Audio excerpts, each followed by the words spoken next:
جس کو امام ذہبی رحمہ اللہ نے عمر بن اسود انسی رحمہ اللہ کے ترجمے میں نقل کیا ہے، جو جناب عبد الملک بن مروان کی خلافت میں فوت ہوئے تھے۔ کہتے ہیں کہ انہ اذا خرج من المسجد، جب بھی یہ مسجد سے نکلا کرتے تھے، قبض بیمینہ علی شمالہ، یہ کیا کرتے تھے؟ اپنے دائیں ہاتھ کے ساتھ بائیں ہاتھ کو پکڑ لیا کرتے تھے۔ فسئل عن ذلک، ان سے پوچھا گیا کہ جب بھی آپ مسجد سے نکلتے ہیں اپنے ہاتھ کو کیوں پکڑتے ہیں؟ فقال مخافتا ان تنافق یدی، کہنے لگے اس ڈر سے کہ کہیں میرا ہاتھ منافق نہ ہو جائے۔ اللہ اکبر، کیا مطلب ہے؟ امام ذہبی تبصرہ کرتے ہیں یمسکها خوفا من ان یخطر بیدہ فی مشیتہ، اس ڈر سے وہ ہاتھوں کو پکڑا کرتے تھے کہ کہیں ان کے ہاتھ ان کی چال چلن میں وہ لہریں نہ، اپنے ہاتھوں کو اس لیے پکڑا کرتے تھے کہیں تکبر کا انداز نہ پیدا ہو جائے۔ جیسے انسان چلتا ہے اس کے اندر تکبر کا انداز پیدا ہو جاتا ہے، تو ہاتھ کو اس لیے پکڑ لیا کرتے تھے کہیں تکبر کا انداز نہ آ جائے۔ فإن ذلک من الخیلاء، کیونکہ یہ بھی انداز تکبرانہ ہے کہ جو اپنے ہاتھوں کو لہرا کر کے چلتے ہیں۔ لہرا کر کے چلنا بھی یہ علماء سلف اس کو ناپسند کیا کرتے تھے اور اس کو وہ تکبر میں شمار کیا کرتے تھے۔ کہتے ہیں ھذا العارض عرض للانسی، یہی چیز جناب عمر بن اسود کے آڑے آئی، اس بنا پہ انہوں نے یہ کام شروع کر دیا تھا۔ تو یہ بہت ہی اہم واقعہ انہوں نے یہاں بیان کیا ہے کہ طالب علم اپنے اندر ایسے صفات پیدا کریں کہ جن میں ان کے اندر عاجزی ہو اور تحمل اور تواضع انکساری ہو اور تکبر نہ ہو۔ شیخ فرماتے ہیں واحذر داء الجبابرۃ الکبر، کہتے ہیں سرکشوں کی جو بیماری ہے تکبر، اس سے بچے رہیں۔ جابر کی جمع جوابر، جو سرکش لوگ ہوتے ہیں، جابر قسم کے لوگ ہوتے ہیں، ان کے اندر ایک بہت بڑی بیماری ہوتی ہے۔ وہ بیماری کیا ہے؟ کبر ہے، بڑا بننا، خود نمائی ہے، اسی طرح عجب پسندی ہے کہ ہم چومے دیگر نیس، میں ہی میں ہوں اور کوئی ہے ہی نہیں ہے۔ یہ جو بیماری ہے انسان کو لے ڈوبتی ہے۔ یہی بیماری فرعون کو لے ڈوبی تھی، انا ربکم الاعلی کہہ کر کے اس نے یہ کہا تھا، نعرہ بلند کیا تھا۔ یہی بیماری ابلیس کے اندر تھی، کیا کہا تھا کہ میں اس سے اعلیٰ ہوں۔ انانیت کیا اس کو لے ڈوبی تھی، تکبر اس کو لے ڈوبا۔ فإن الکبر والحرص والحسد اول ذنب اسی اللہ بہ، شیخ فرماتے ہیں یہ تکبر، یہ لالچ، حرص اور یہ حسد روح زمین میں سب سے پہلا پاپ ہے، سب سے پہلا گناہ ہے جس کے ساتھ اللہ کی نافرمانی کی گئی۔ ایک گویا کہ اشارہ تھا کہ جب ابلیس کو اللہ سبحانہ و تعالیٰ نے حکم دیا تھا کہ جناب آدم کو سجدہ کرو، ابلیس نے آگے سے کیا کہا تھا؟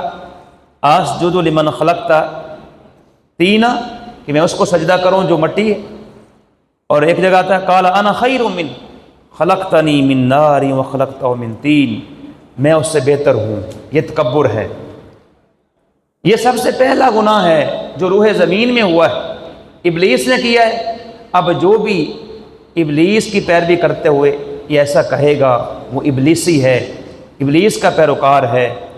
فتطاولک اللہ معلم کا کبریا، شیخ فرماتے ہیں اپنے معلم، اپنے استاد کے سامنے زبان درازی کرنا یہ بھی کبریا ہے۔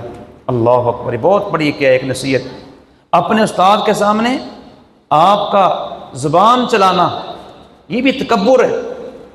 وَاسْتِنْكَافُكَ عَمَّنْ يُفِيدُكَ مِمَّنْ هُوَ دُونَكَ کبریا، اور جو آپ سے کم درجہ ہیں اس کو فائدہ پہنچانے سے آپ کتراتے ہیں، یہ بھی تکبر ہے۔ آپ سے علم میں کم ہے، آپ کسی کو فائدہ نہیں پہنچاتے ہیں، یہ آپ کا تکبر ہے۔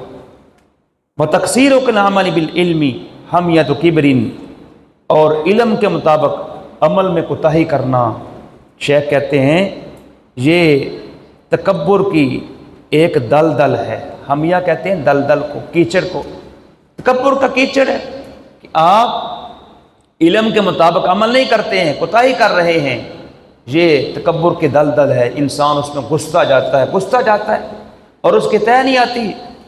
وعنوان حرمان، اور محرومی کی دلیل ہے۔ لہٰذا ایک طالب علم کے لیے چاہیے کہ ایسی چیزوں سے وہ پرہیز کرے۔ آگے انہوں نے ایک شاعر کا ایک شعر نقل کیا ہے، العلم حرب للفتى المتعالی کالسیل حرب للمکان العالی۔ کہتے ہیں کہ علم یہ متکبر نوجوان کے لیے دشمن کی طرح ہے۔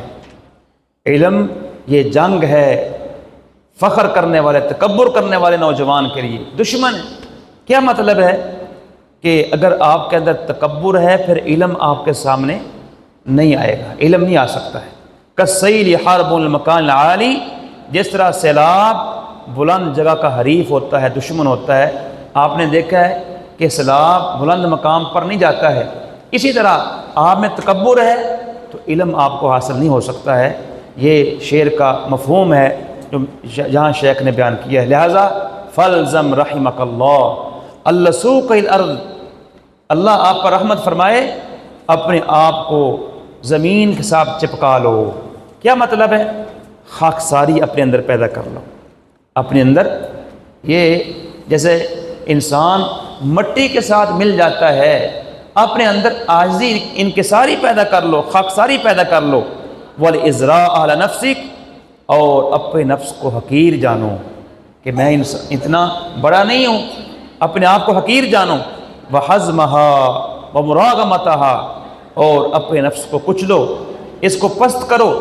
عند الاستشراف للکبریاء، جب یہ نفس تکبر کے لیے، او غطرسہ یا سربلندی کے لیے، او حب ظہور یا ظہور کی محبت، عجب پسندی کی محبت کے لیے سر اٹھاتا ہے، آپ نے پھر کیا کرنا ہے؟ اپنے نفس کو کچلنا ہے، اپنے نفس کو پست رکھنا ہے، اپنے نفس کی تحقیر کرنی ہے کہ ہے تو انسان ہے تو تکبر کرتا ہے، یہ تکبر اچھا نہیں ہے۔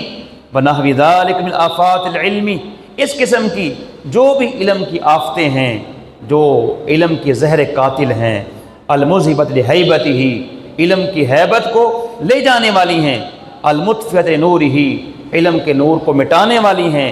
ان تمام چیزوں سے ایک طالب علم کو وہ بچنا چاہیے۔ وَكُلَّمَا ازددت علما اور رفعۃ فی الولایہ فالزم ذلک، جب بھی آپ علم میں بلند ہوں، علم کے دائرہ کار میں آپ کو رفعت ملے، پھر آپ نے اس کا التزام کرنا ہے، اپنے اندر آپ نے تحمل پیدا کرنا، انکساری پیدا کرنی ہے، اپنے نفس کو کچلنا ہے۔ تو ہوری سعادتاً عظمیٰ، پھر کیا ہوگا؟ آپ بہت عظمت والی خوشبختی پا لیں گے، اس کو جمع کر لیں گے۔ وَمَقَامًا یغبطک علیہ الناس، ایسا مقام حاصل کر لیں گے، لوگ بھی رشک کریں گے کہ یہ عالم بعمل ہونے کے ساتھ بہت متواضع ہے، بہت تواضع کرنے والا ہے، لوگ آپ کی عزت کریں گے۔ آج ہم دیکھ لیں اپنے معاشرے کے اندر جو علماء جن کے اندر تواضع ہے، انکساری ہے، لوگ ان کو بہت ہی اچھا جانتے ہیں، ان کا ادب و احترام کرتے ہیں، اور جن کے اندر یہ چیزیں نہیں ہیں، تکبر ہے، لوگ دور سے نکل جاتے ہیں، ان کو سلام بھی نہیں کرتے۔ شیخ عبداللہ ناصر رحمانی حافظہ اللہ، شیخ حافظ مسعود عالم رحمہ حافظہ اللہ، حافظ شریف صاحب، یہ علماء آج ہیں، بڑا لوگ ادب کرتے ہیں۔ اس لیے علماء کے اندر یہ تواضع انکساری ہونی چاہیے۔ شیخ نے آگے عبداللہ بن امام الحجہ الراویۃ فی الکتب سنہ بکر بن عبداللہ المزنی کہتے ہیں کہ کتب سنہ کے اندر ایک بہت بڑے ایک راوی حدیث ہیں، بہت بڑے حجت والے امام ہیں، بکر بن عبداللہ المزنی رحمہم اللہ۔ ان کا واقعہ نقل کیا ہے، کہتے ہیں سمیت انسانا یحدث عن ابی، میں نے ایک شخص سے سنا کہ جو میرے والد محترم سے وہ بیان کرتا ہے، انہ کان واقفا بعرفہ، والد عرفہ کے مقام پر تشریف فرما تھے، کھڑے ہوئے تھے، فرق کا، اور ان کے اندر رکت طاری ہو گئی۔ رکہ یا رکوع کا معنی کیا ہوتا ہے؟ رکت طاری ہو جانا۔ اور کہنے لگے لولا انی فیہم لقلت قد غفر لہم، اگر میں ان میں نہ ہوتا تو کہتا ان کو معاف کر دیا گیا ہے۔ کیا مطلب ہے؟ کہ ان کے اندر یہ صفت پائی گئی، لیکن پھر بھی انہوں نے اپنے اندر یہ تواضع انکساری کو اختیار کیا۔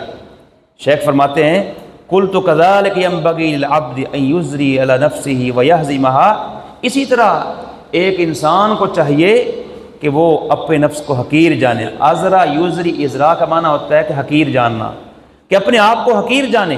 وَيَهْزِمَهَا، اور اپنے نفس کو کچلنے کی کوشش کرے کہ جب بھی انسان اس کے اندر تکبر آنا شروع ہو جائے وہ اپنے نفس کو حقیر سمجھے کہ میں اللہ کا بندہ ہوں، مجھے یہ لائق نہیں ہے کہ میں تکبر کروں. یہی حقیقی علم انسان کو سکھلاتا ہے، اور طالب علم کے لیے ایک بہترین ایک شیخ کی نصیحت ہے جس کو پلے باندھنا چاہیے.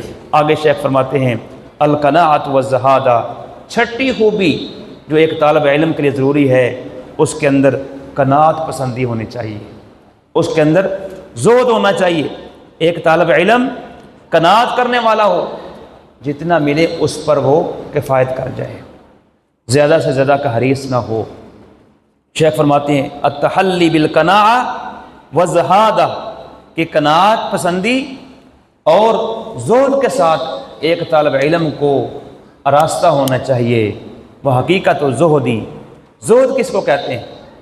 زہد کیا ہوتا ہے؟ شیخ فرماتے ہیں زہد یہ ہے الزہد بالحرام والابتعاد عن حماہ بالکف عن المشتبہات وعن التطلع فیما فی ایدی الناس. زہد یہ ہے کہ انسان حرام اور اسی طرح جو حرام کی چار دیواری ہے اس سے دور ہو، حرام چیزوں سے دور ہو، اور اسی طرح حرام کے جو حد حرام ہے اس سے اپنے آپ کو دور کر لے. وہ کس طرح؟ بالکف عن المشتبہات، مشتبہ چیزوں سے بچتے ہوئے، اور اسی طرح لوگوں کے ہاتھوں میں جو چیزیں ہیں ان میں تانک جھانک سے بچتے ہوئے، تانک جھانک کرنے والا نہ ہو، مشتبہ چیزوں سے بچنے والا ہو. یہ حقیقی طور پر زاہد ہے جو اپنے اندر زہد پیدا کیے ہوئے. زہد کا یہ مطلب نہیں ہے کہ دنیا کو چھوڑ دینا، دنیا کو ترک کر دینا، جنگلوں میں نکل جانا، یہ زہد نہیں ہے جیسا کہ لوگوں نے یہ سمجھ لیا ہے زہد ہے. یہ زہد نہیں ہے، ترک دنیا ہے. اور اسلام ترک دنیا کی یہ تلقین نہیں کرتا ہے. اللہ کے نبی علیہ الصلوۃ والسلام نے تبتل رد کر دیا کہ دنیا کے اندر اگر انسان وہ تبتل کرتا ہے، عورتوں سے الگ تھلگ ہو کر کے کہتا ہے کہ میں اللہ کی بندگی کرتا رہوں گا، یہ شریعت نے اس سے روکا ہے. حقیقی زہد کیا ہے؟ حرام کاری سے بچ جانا، مشتبہ چیزوں سے بچ جانا. اسی طرح ایسی چیزیں کہ جو لوگوں کے ہاتھوں میں ہے ان کے تانک جھانک کرتے رہنا، اس سے بچنا انسان کو چاہیے. طالب علم کے لیے ضروری ہے اس سے بچتا رہے. شیخ فرماتے ہیں ویوصل امام شافعی رحمہ اللہ، امام شافعی سے منقول ہے، وہ فرماتے ہیں لو اوصى انسان لآكل الناس صرف الى الزہاد. اگر کسی کوئی انسان وصیت کرتا ہے کہ لوگوں میں سب سے عقل مند کون ہے، اس کو زاہد لوگوں کی طرف پھیر دیا جائے، ان کی طرف جائے. یہ جو حقیقی طور پہ اللہ سے ڈرنے والے ہیں، جو حرام کاری سے بچنے والے ہیں، کہ وہ ان کو وصیت کریں، ان کو نصیحت کریں. امام شافعی رحمہ اللہ کے قول کا مقصد یہ ہے کہ جو اصل حقیقی طور پر زاہد ہوتے ہیں وہی انسان کو سمجھا سکتے ہیں اور وہی حقیقی طور پر عقل مند ہو سکتے ہیں. امام محمد بن حسن شیبانی امام ابو حنیفہ رحمہ اللہ کے شاگرد رشید ہیں، ان سے جب کہا گیا، جب انہوں نے لما قیل لہ الا تصنف کتابا فی الزہد، ان سے پوچھا گیا کہ آپ زہد میں کتاب کیوں نہیں لکھتے؟ کہنے لگے قد صنفت کتابا فی البیوع، میں نے بیوع کے اندر خرید و فروخت کے مسائل میں کتاب لکھ دی ہے. کیا مطلب تھا ان کا؟ یعنی الزاہد من یتحرز عن الشبہات والمکروہات فی التجارات وکذلک فی سائر المعاملات والحرف، کہ زاہد وہ ہے کہ جو شبہ والی چیزیں اور ناپسندیدہ چیزیں ہیں، یعنی تجارت کے اندر جو شبہ میں ڈالنے والی چیزیں ہیں یا ناپسندیدہ چیزیں ہیں اس سے احتراز کرنے والا ہوتا ہے، اس سے بچنے والا ہوتا ہے. جب وہ تجارت کے اندر یہ چیزوں سے بچے گا تو بالاولیٰ باقی سارے معاملات کے اندر، سارے جو حرف ہیں، پیشے ہیں، ان کے اندر ہی وہ بچنے والا ہوگا.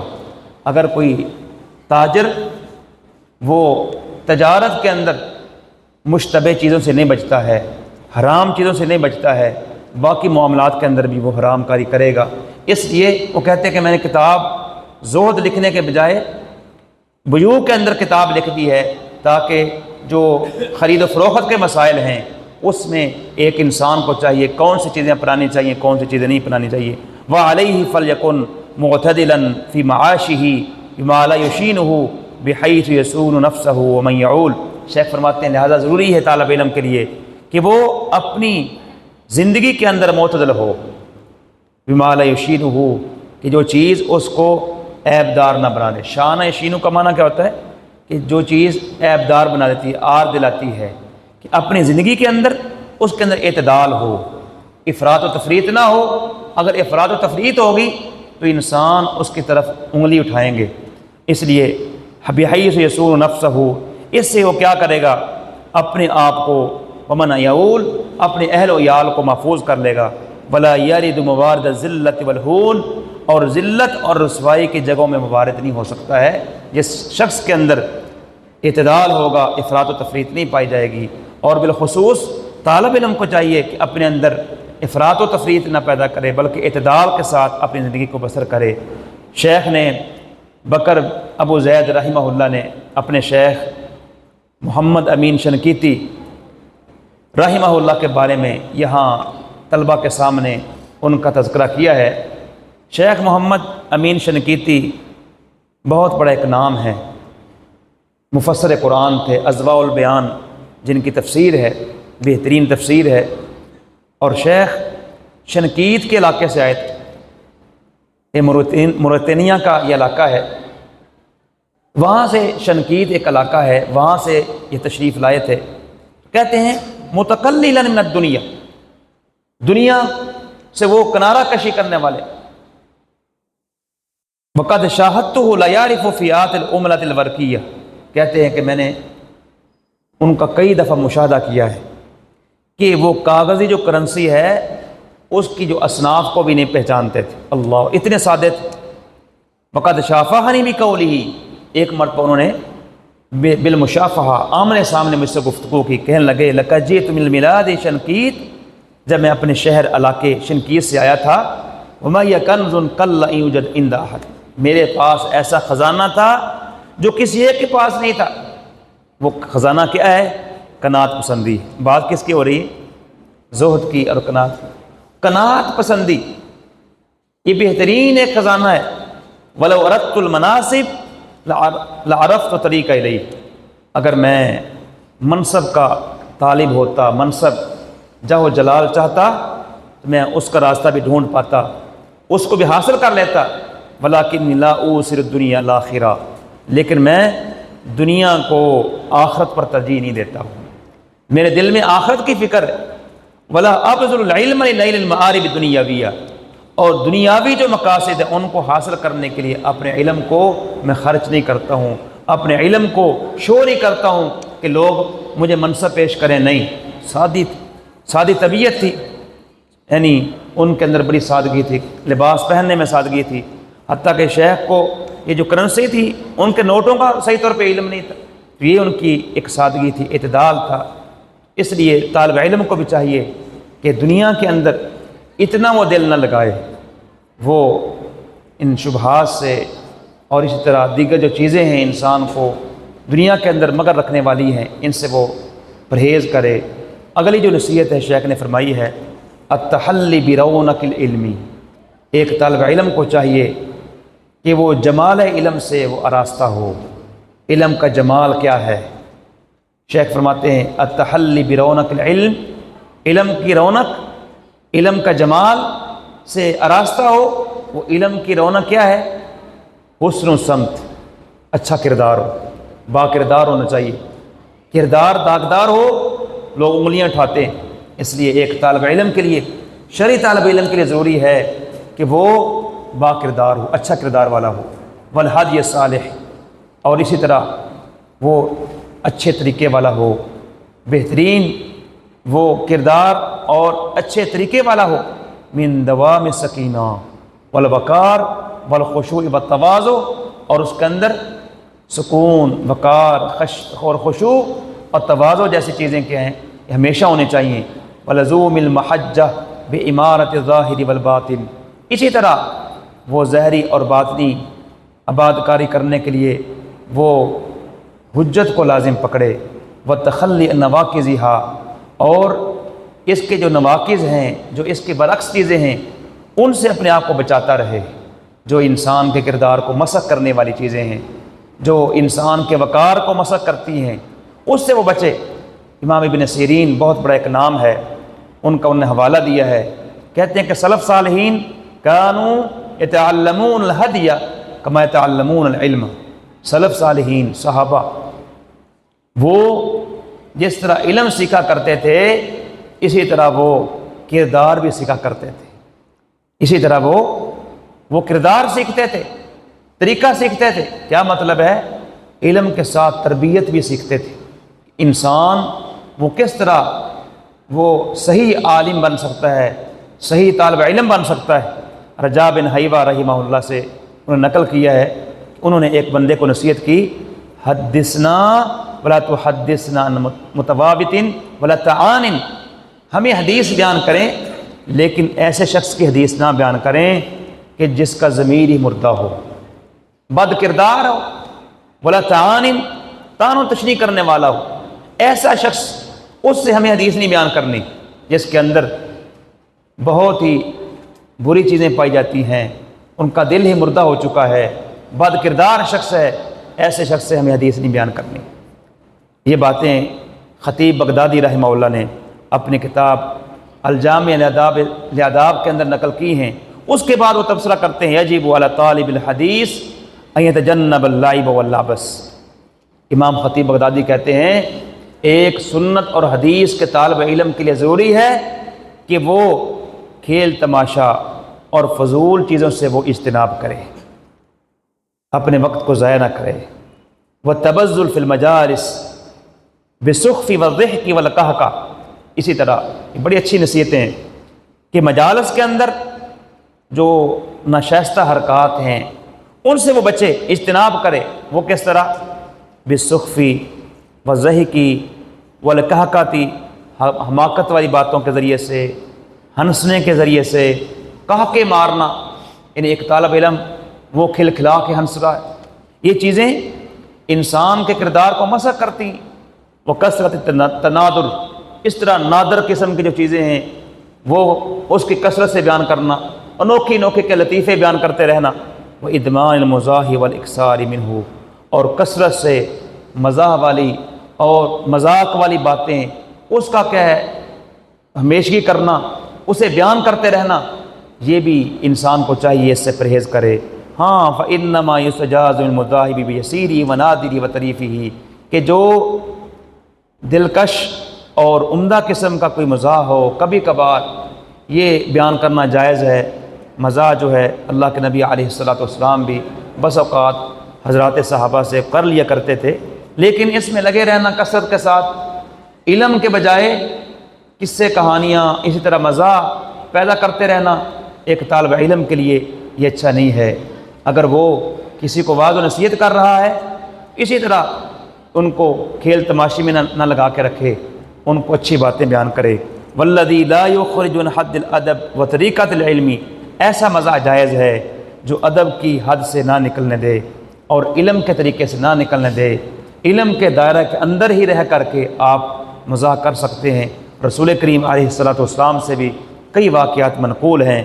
فاما متصلہ وفاحشہ وسخیفہ ما اوغر منہ صدور وجلب الشر فانہ مذموم۔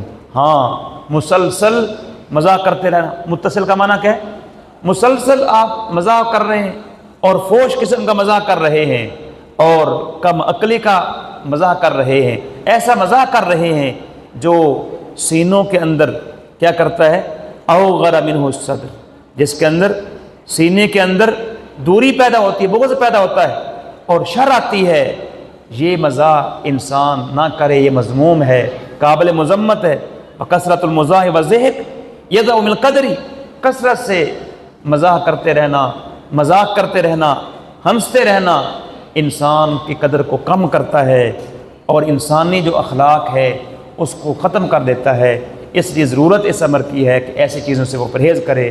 وقد قیل، اور یہ بات کہی گئی ہے، من اکثر من شیء عرف بہ، جو چیز کسی چیز میں، جو انسان کس چیز میں کثرت کرتا ہے اسی کے نام سے پھر وہ انسان مشہور ہو جاتا ہے۔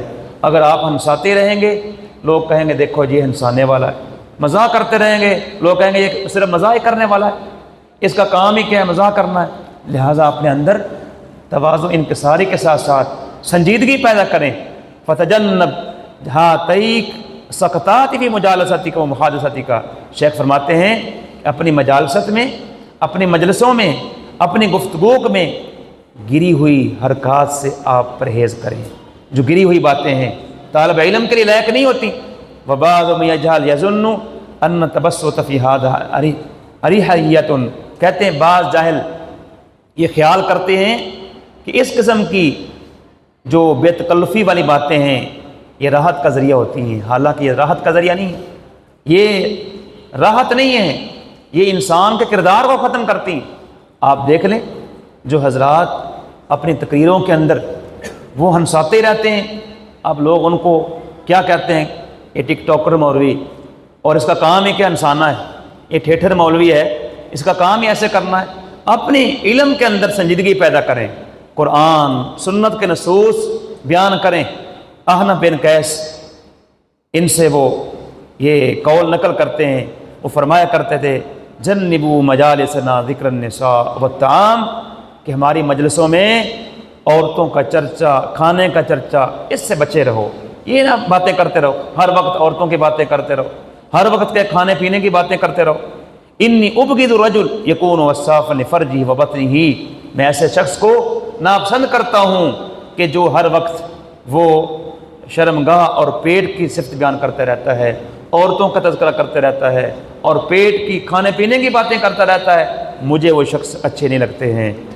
شیخ نے پھر امیر المومنین عمر بن خطاب رضی اللہ تعالیٰ عنہ کا یہ خط انہوں نے نقل کیا ہے جو انہوں نے اپنے دور میں ایک فیصلہ کیا تھا۔ اس خط میں امیر المومنین عمر بن خطاب نے کیا فرمایا تھا، کہا تھا من تزین بما لیس فی شانہ اللہ، کہ جو شخص اپنے آپ کو ایسی چیزوں کے ساتھ مزین کرتا ہے، شو کرتا ہے جو اس میں نہیں ہے، اللہ تعالیٰ خود اس کو عیبدار کر دیتا ہے۔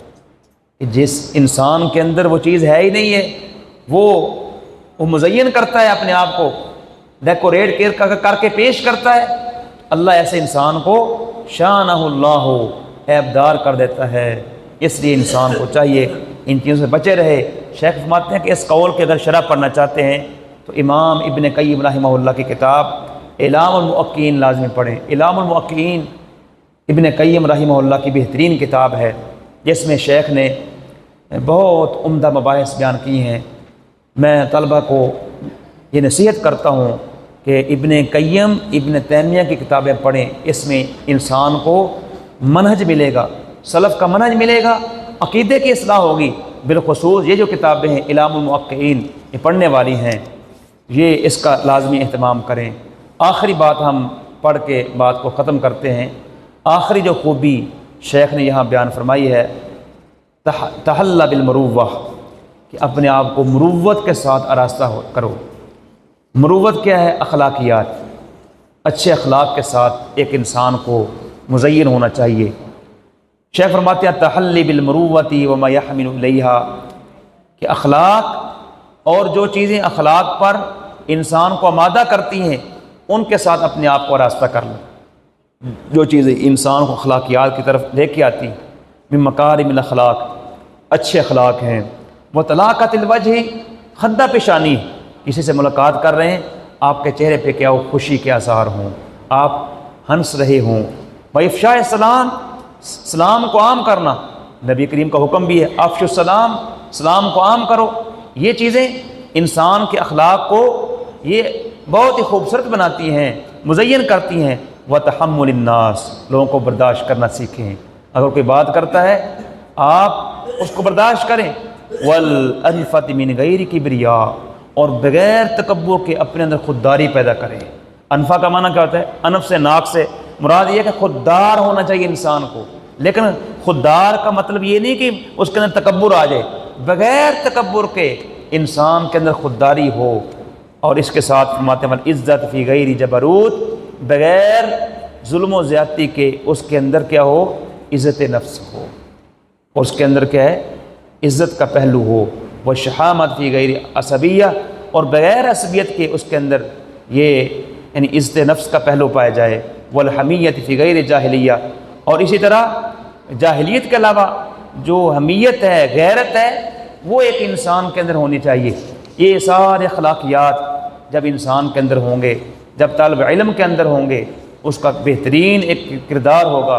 وعلیہ، طالب علم پر ضروری ہے فتنکب خوارم المروہ، جو اخلاقیات کی دھجیاں پکیرنے والے جو کام ہیں ان سے وہ دور رہے، بچے، کنارہ کشی کرے۔